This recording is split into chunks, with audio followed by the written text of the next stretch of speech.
Miss Betts is just removing the details from our available property list. The house is all yours if you want it. Oh, I certainly want it. It's absolutely marvellous. It's got a roof on and everything. Yeah.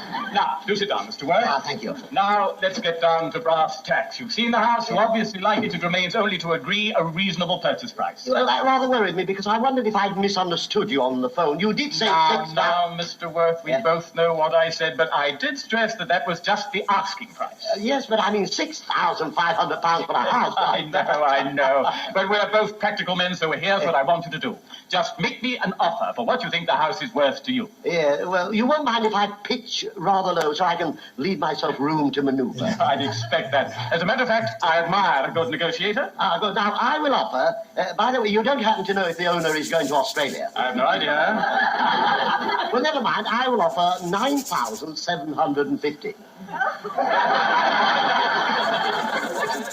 You can't be serious. Well, I did say I wanted room to maneuver.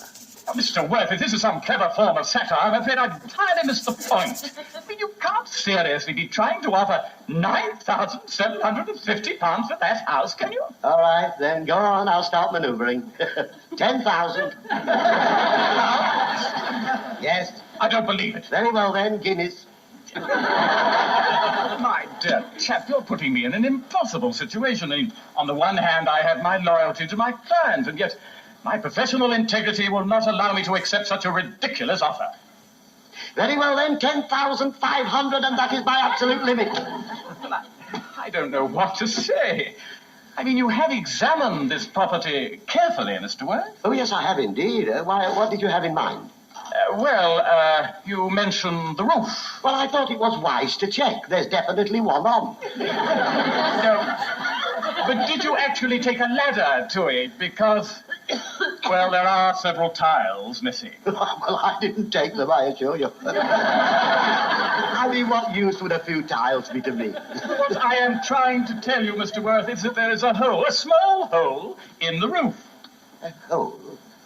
You mean an actual hole, an error of nothingness? Oh, yes, but it's not at all serious. And naturally, the price would be adjusted accordingly. Ah, good. Similarly, of course, for the dry rot. Dry rot? Oh, well, it's nothing at all serious either. It's just a matter of reflooring, putting in a new damp-proof course. And as I say, the price would be duly adjusted. Well, I certainly hope so, Mr. Frinton. I may as well tell you I'm back to pounds already. What else is wrong with it? Absolutely nothing. Now, there you are. You see, in my attempt to be honourable and trustworthy, I blighted your first impressions. Now, didn't you tell me yourself you'd fallen in love with it? Yes, but I haven't bought it a ring or anything.